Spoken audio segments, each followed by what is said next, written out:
හරි. මේක තමයි අපි සාකච්ඡා කරන තුන්වෙනි ගාන. මේක දුන්නක් ආශ්‍රිතව තමයි තියෙන්නේ. ඒතර පළවෙනි දුනු ආශ්‍රිත ගාන මේ. සර්පිල දුන්නක පහළ කෙළවර අචලව සවි කර ඒ අක්ෂය සිරස් වනසේ තබා ඉහළ කෙළවරට අංශුවක් ලැබූ විට ඒ දුරක් සම්පීඩනය වේ. එතකොට දුන්නක් තියෙනවා ස්ප්‍රිං එක. ඒ ස්ප්‍රිං එක එයාගේ ස්වභාවික දිග අනුව තමයි තියෙන්නේ මුල් අවස්ථාවේදී. හැබැයි ඒකේ උඩ තියෙන තලයට මොකක් හරි අංශුවක් මොකක් හරි බරක් රඳවපුවහම මොකද වෙන්නේ? ඒක පල්ලහැට සම්පීඩනය වෙනවා. එතකොට මේ සම්පීඩනය වෙන දුර ඒ කියලා දීලා තියෙනවා. එහෙනම් අපි ඒක ඉස්සෙල්ලා ලකුණු කරගමු. එතකොට මෙන්න මේ විදිහට සර්පිල දුන්න තිබ්බා. දැන් මෙතන අංශුවක් තිබ්බේ නැහැ. මෙන්න මේ තලයේ උඩ අංශුවක් තිබ්බට පස්සේ මොකද වෙන්නේ? මේක මෙන්න මේ විදිහට හැකිලෙනවා. මේ හැකිලෙන දුර සම්පීඩනය වෙන දුර සිම්පල් A. මේ උනේ මෙන්න මේ අංශුව නිසා. ඒ අංශුවේ බර දීලා නැහැ. මම ඒක m කියලා ගත්තා. ස්කන්ධය m කියලා ගත්තා. මේක දීලා නැහැ. ඒතර අපි දන්නවා ප්‍රත්‍යස්ත තන්තුවක ප්‍රත්‍යස්තතා මාපාංකය තියෙනවා වගේ දුන්නක තියෙන්නේ මොකද්ද? දුනු නියතය. දුනු නියතය. මෙන්න මේ දුනු නියතය මම k කියලා ගන්නවා. එතකොට අපි දන්නවා ආතතිය මෙතන මේ mg බර පල්ලහැට තියෙද්දී ඉහළට එයාට ප්‍රතිරෝධයක් එල්ල කරනවානේ දුන්න මගින් ආතතියක් දීලා. අන්න ඒ ආතතිය සමාන වෙනවා දුනු නියතයේ සහ විතතියේ මේ අවස්ථාවේදී නම් සම්පීඩන දුර ඒ දෙකේ ගුණිතයෙන් ka. හරි නේද? හූක්ගේ නියමය තමයි මේ දැම්මේ. ආතතිය දුන්නක ආතතිය සමානයි දුරු නියතය වතාවක් සම්පීඩනය වෙච්ච දුර. ඒ වගේම මේක තියෙන දැන් සමතුලිත අවස්ථාවේ. ඒතර සමතුලිතතාවයේ සැලකුවොත් මට කියන්න පුළුවන් මෙන්න මේ T කියන බලය සමාන වෙනවා බරට mgට. මේක ගත්තේ සමතුලිතතාවය සලකලා. මේක ගත්තේ අපේ හූක් නියමයෙන්. මේ T සමානයි mg සමානයි ka කියලා සම්බන්ධතාවයක් ලියන්න පුළුවන්. එතකොට මෙතනින් අපි නොදන්නා පද කීයක් තියෙනවද? m කියන එක දීලා තිබ්බේ නැහැ, k කියන එක දීලා තිබ්බේ නැහැ. එහෙනම් k සහ m දෙකම නොදන්නා පද. ඒ හින්දා මම k සහ m එක පැත්තකට ගන්නවා. බෙදීමක් හැටියට. මේ පද දෙකම දන්නේ නැති නිසා මේක ලියා ගන්නවා k බෙදීම m. m මේ පැත්තට බෙදලා එතකොට a මේ පැත්තට බෙදිලා එනවා g බෙදීම a කියලා. එහෙනම් අපි නොදන්නා පද දෙකේ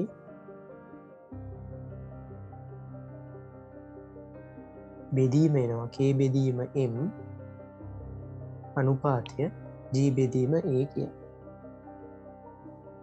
හරි. ඊට අපි යන් ගන්නට නිදහස් කෙලවරට මොකද්ද මේ නිදහස් කෙලවර කියන්නේ? මෙන්න මේක. මේ අවස්ථාවේදී නම් මේක. නිදහස් කෙලවරට h උසින් අංශුවක් තබා මුදා හැරිය විට නිදහස් කෙලවරට h උසකින් අංශුවක් කියලා ඒක අතාරිනවා. ඊටරපුවම මේක ගුරුත්වය යටතේ පල්ලහැට වැටෙනවා. පල්ලහැට වැටෙන්නේ අන්න අර දුන්නේ තලය මතට යම්කිසි ප්‍රවේගයකින්. ඒතර මේ ප්‍රවේගය අපිට හොයන්න පුළුවන්. ගුරුත්වය යටතේ පල්ලහැට චලනය වෙලා යම්කිසි ප්‍රවේගයකින් තලයේ උඩට වැටෙනවා. එතකොට මේ බලය, මේ යෙදෙන බලය නිසා දුන්න පල්ලහැට සම්පීඩනය වෙනවා. සම්පීඩනය වෙනවා විතරක් නෙමෙයි සරල අනුවර්තීය චලිතයක් ආරම්භ කරනවා. එහෙනම් අපි ඔන්න ඔය කතන්දරේ මුලින්ම ඇඳ ගමු.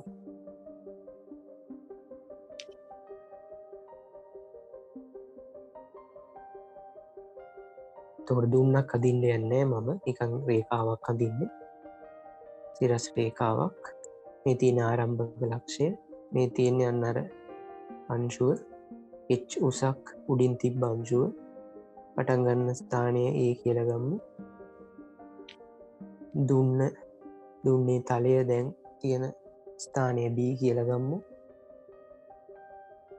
එහෙනම් මට ඉස්සෙල්ලාම හොයන්න පුළුවන් A සිට B දක්වා h උස ගමන් කරන්න ගත වෙන කාලය හා මෙන්න මෙතනදී අංශුවේ ප්‍රවේගය v.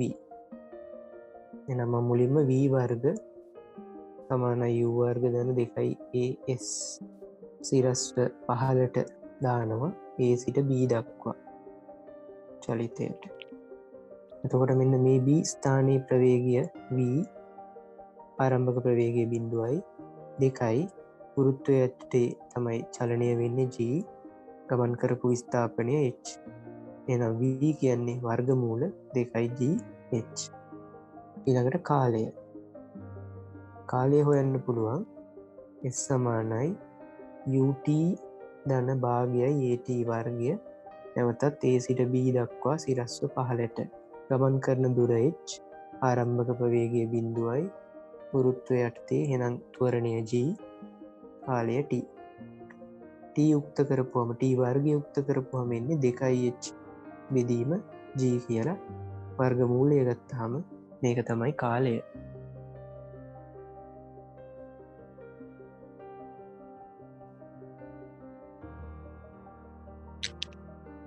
h බෙදීම g. හරි. දැන් අපි බලමු අපේ ලාක්ෂණිකය කොහොමද ගොඩනගා ගන්න කියලා. මේක සරල අනුවර්තීය චලිතයක් කියලා පෙන්වන්න ඕනේ. ඒකට අපි f සමානයි ma දාන්න ඕන. අංශුවට පහළට. එහෙනම් අපි මෙන්න මේ දුන්න මත මෙතනට වැටෙන අංශුව පල්ලෙහාට ගමන් කරන සාධාරණ අවස්ථාවක් ගමු. හිතන්න මෙන්න මේ වගේ ස්ථානයක දැන් තියෙනවා කියලා අංශුව. අංශුවේ බර m, mg, උඩට තියෙන ආතතිය t,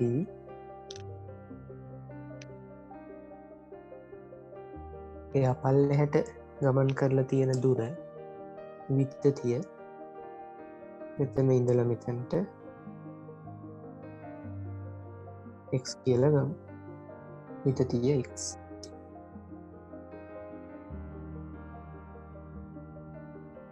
mg ඍණ t සමානයි mx ඩබල් ඩොට් කියලා එනවා. ඔන්න දැන් ආදේශ කරන්න t කියන්නේ kx ගුණිතයට නේද? මොකද මේක දුන්නක්. එහෙනම් එයාගේ ආතතිය සමාන වෙනවා දුරු නියතය වතාවක් x. සම්පීඩනය වෙලා තියෙන මුළු දුර දැන් x. මෙතන ඉඳලා මෙතනට. පිට පද තුනේම m නැති හින්දා m වලින් බෙදන්න බෑ. මේ m කපන්න බෑ. එහෙනම් m වලින් මම පද තුනම බෙදනවා. එතකොට එනවා මේ m එක කැපිලා යනවා. k බෙදීම mx සමානයි x ඩබල් ඩොට් කියලා. k බෙදීම m කියන්නේ මෙන්න මේ අපි හොයාගත්ත එක. මම මේකට දාන්නම් එක කියලා.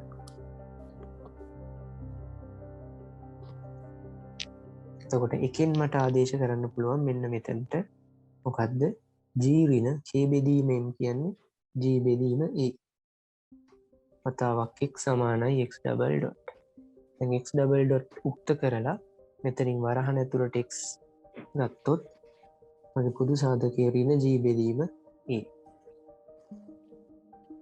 මෙතනට එන්නේ ඍණ a. අන්න අපේ ලාක්ෂණිකය මතු වුණා. එහෙනම් අපි වගන්තිය ලියන්න.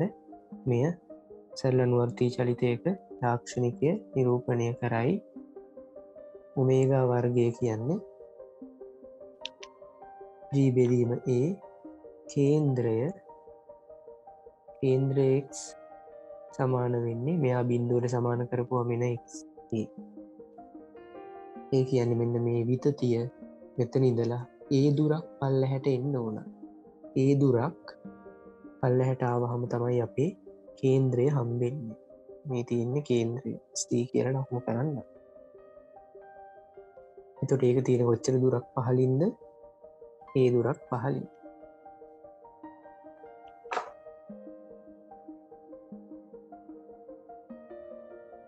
හරි.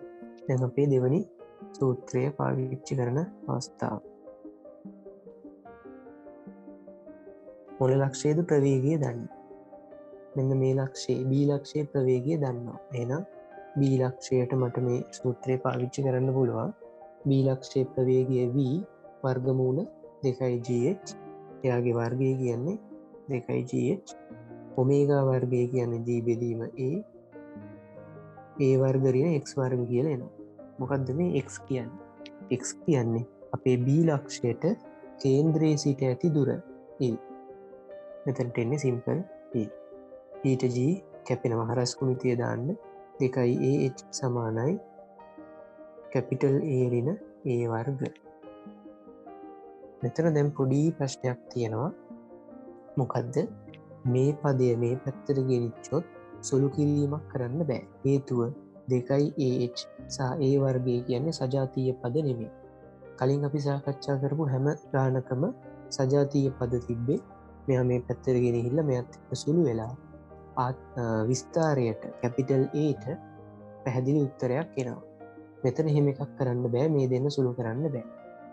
එහෙනම් මේකට පාවිච්චි කරන්න ඕන අර පයිතගරස් ප්‍රමේය පාවිච්චි කරලා අපේ කෝණය හොයන්ති අපි අඳින රූප සටහනේ ඍජුකෝණී ත්‍රිකෝණයේ යම්කිසි පාදයක් හොයාගන්න එක. හරි. ඔයගොල්ලන්ට මතකයි ගිය සතිය අන්තිමට කතා කරපු සෙෂන් එකේ අපි මේ වගේ ප්‍රශ්නයක් කරා. අන්න ඒකෙදි මෙන්න මේ වගේ එකක් සුළු කරන්න නැතුව මෙහෙම ඉඩ තියලා අපි ගාන ඉස්සරහට කරගෙන යනවා. අපිට මෙතනින් මොකක්ද ඕන පාදය කියන එක රූප සටහන ඇඳලා පස්සේ හොයාගන්න පුළුවන්. එහෙනම් මේ වගේ උත්තරයක් ආවහම ඒ කියන්නේ මෙන්න මේ තියෙන පදයයි මේ තියෙන පදයයි එක ජාතිය නැත්තම් සජාතීය නැත්තම් සුළු කිරීම නවත්තලා පොඩි ඉඩක් තියලා ඉතුරු ටිකට යන්න. හරි.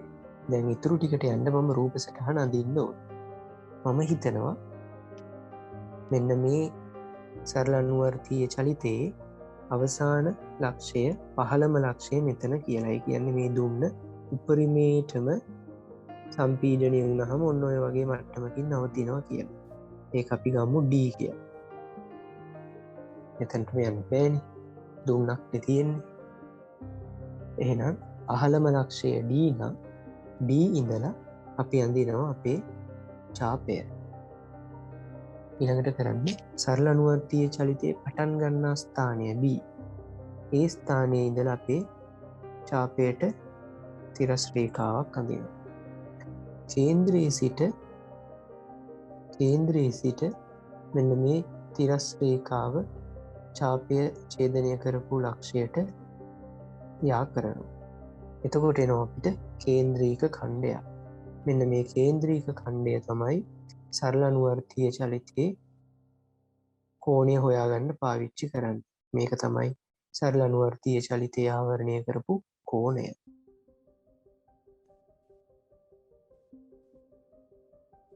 හරි. එතකොට මොකක්ද දැන් අහන්නේ? අහන්නේ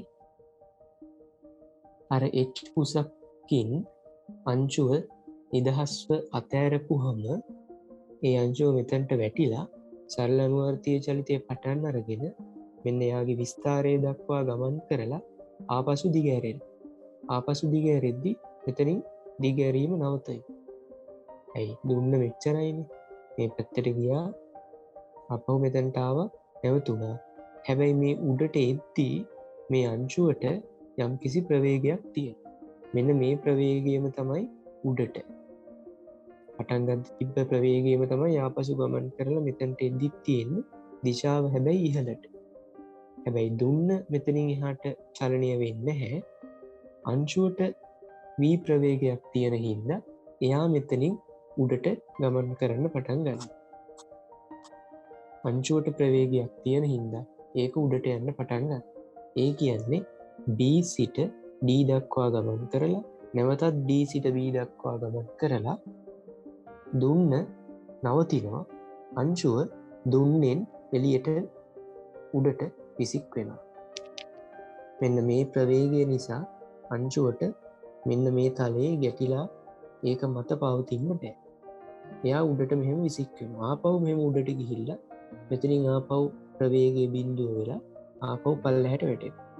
ආයෙ ඔය වගේම පල්ලෙහාට යනවා දුන්නත් එක්ක. ආයෙ දුන්න දිගහැරෙනවා. මෙතනින් නවතිනවා. අංශුව උඩට යනවා. ඔන්න ඕක තමයි සරල අනුවර්තී චලිතය. හැබැයි දුන්න ගමන් කරන්නේ B සිට D, D සිට B, B සිට D, D සිට B. ප්‍රශ්නෙන් අහන්නේ අර මුදාහරින අංශුව දුන්න මත තිබෙන කාලය. දුන්න මත තිබෙන කාලය. දුන්න මත තියෙන්නේ මෙතන ඉඳලා මෙතෙන්ටයි. මෙතන ඉඳලා මෙතෙන්ට. මෙතනින් එහාට දුන්නෙන් ගිලිහෙනවා. එහෙනම් අපි හොයන්න ඕන B සිට D දක්වා ගමන් කරන කාලය. ඒක නේද අපි මෙතන කේන්ද්‍රික ඛණ්ඩයෙන් දැන් මේ හොයාගත්තේ. එහෙනම් මෙන්න මේ කෝණයට අනුරූප කාලය හිවුවනම් ප්‍රමාණවත්. හරි. මේ කාලය හොයන්න දැන් බලන්න මොකද්ද දීලා තියෙන්නේ. අපි T ට ලකුණු කරන්න ඕන කොතනද? මෙතන තියෙනවා 180. 180 ධන දෙවතාවක් tan inverse කියලා තියෙනවා. ඒතර මේ දක්වා අපි සාකච්ඡා කරපු ගණන් වල tan inverse එක එහෙමත් නැත්නම් sin inverse එක මෙතන කුමන ත්‍රිකෝණමිතික ප්‍රතිලෝම ශ්‍රිතයක් තිබ්බත් ඒක ඉස්සරහා සංගුණකයක් තිබ්බේ නැහැ. මේ ගාමේදී මෙන්න මේ tan inverse එක ඉස්සරහා සංගුණකයක් තියෙනවා. එහෙම අපිට කෝණයක් ලකුණු කරගන්න බෑ. එහෙම එකක් අපි කලින් හදපු ගණන් වල තිබ්බෙත් නැහැ. එහෙම එන්නේ නැහැ. මේ මොකක්ද මේ සංගුණකේ ඇවිල්ලා තියෙන්නේ? මෙන්න මේ උත්තරේ ලිව්වට පස්සේ මේ වරහන ලිව්වට පස්සේ වරහනෙන් එළියේ තියෙන මොකක් හෝ සංගුණකයක් මේ වරහන ඇතුළට ගුණ කරලා තමයි මෙන්න මේ දෙකේ ඉලක්කම මෙතනට දාලා තියෙන්නේ. හොඳට තේරුම් ගන්න. tan inverse එක ඉස්සරහා මෙහෙම දෙකක් තියෙන විදිහට මට මෙතන කෝණයක් ලකුණු කරගන්න බෑ. එහෙනම් කොහෙන්ද මේ දෙකේ ඉලක්කම ඇවිල්ලා තියෙන්නේ? ඒ ඇවිල්ලා තියෙන්නේ ගානේ අන්තිම පියවරේදී කාලය හොයාගෙන යන පියවරේ අන්තිමට මෙතන තියෙන දෙකේ ඉලක්කම සංගුණකයේ හැටියට ඇවිල්ලා ඒ දෙකේ ඉලක්කම වරහන ඇතුළට ගුණ කරලා ඒ ගුණ කිරීම නිසා ඒ හේතුවෙන් ආපු දෙකේ ඉලක්කමක් තමයි මේ තියෙන්නේ. එහෙනම් මෙතනට දෙකක් ආව නම් ළමයි මෙතනටත් අනිවාර්යයෙන්ම දෙකක් එන්න ඕන. හැබැයි මේ දෙක එතන කාත් එක්ක හරි කැපිලා තියෙනවා. එහෙනම් මෙතනට අනිවාර්යෙන් එන්න ඕන පයි බෙදීම 2. පයි බෙදීම 2 ධන tan inverse a බෙදීම 2h. බලන්න ඒක හිතන හැටි ඔය විදිහට හිතන්න ඕන. නැත්තම් එහෙම උත්තරය ගන්න බෑ. මෙන්න මේ වගේ එකක් තමයි ඕගොල්ලන්ගේ උත්තරේට එන්න ඕන. පයි බෙදීම 2 ධන tan inverse. ඒ පොදු සාධකයේ හැටියට එන්න ඕන a බෙදීම g වර්ගමූල දෙවතාවක් කියන එක. අන්න මේ දෙක තමයි මේ ඇතුළට ගුණ කරන්නේ. මේ දෙක මෙයත් එක්ක ගුණ වුණාම මේ දෙක කැපෙනවා. මෙතෙන්ට දෙකක් දෙකේ ඉලක්කම එනවා. ඔක තමයි මම මේ පැහැදිලි කරේ. හරි. දැන් කොහොමද 90 ධන θ එකක් මෙතන හදාගන්නේ? එහෙම හදාගන්න නම් මතකයිනේ මෙතනට තමයි θ කෝණය ලකුණු වෙන්න ඕන.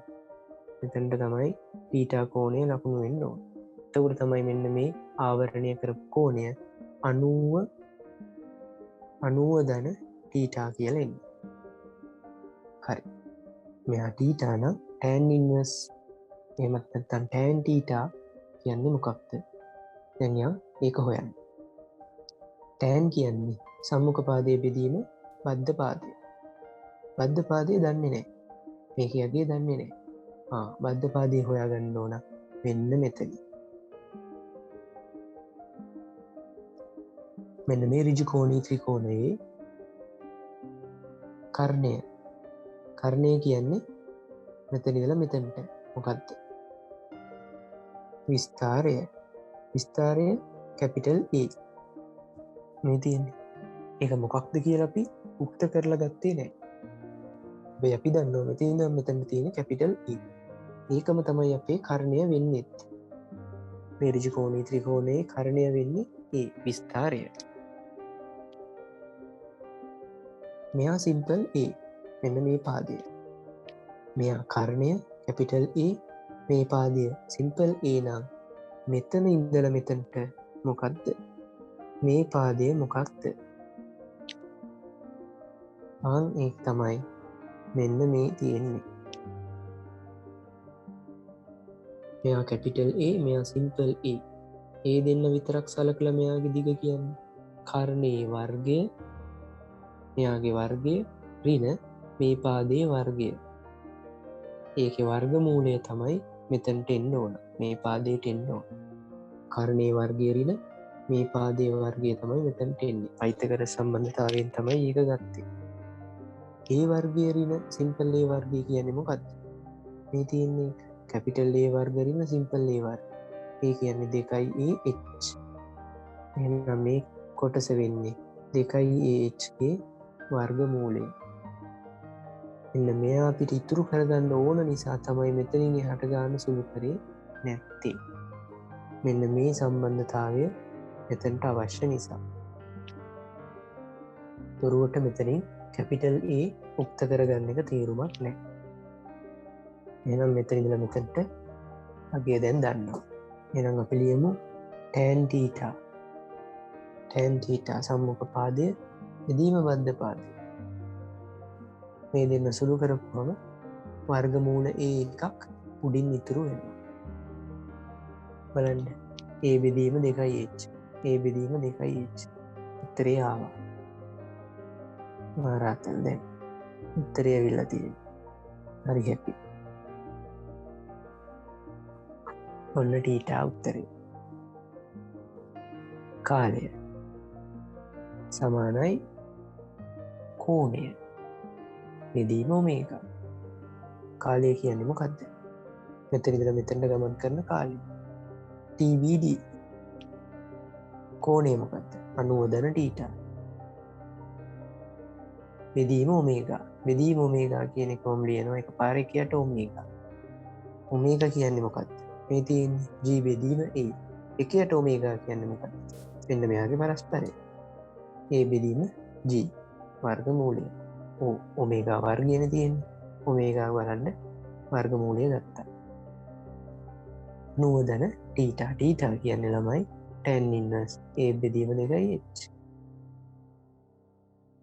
හරි. මේ අහන්නේ දුන්න මත තිබෙන කාලය. අංශුව දුන්න මත තිබෙන කාලය සමාන වෙන්නේ මෙන්න මෙයාගේ දෙවතාවකට. ඇයි මෙතනට ගිහිලා ආපහු මෙතනට එන්නත් එපා. එහෙනම් දෙවතාවක් TBD. ඒ කියන්නේ A බෙදීම G මෙන්න මේ වරහන මේ දෙකෙන් ගුණ වෙනවා. වරහන ඇතුළේ තියෙන පද. මෙයා පයි වෙනවා. මෙයා දෙවතාවක් tan inverse A බෙදීම 2h. ඔන්න තියෙනවා අපේ උත්තරේ.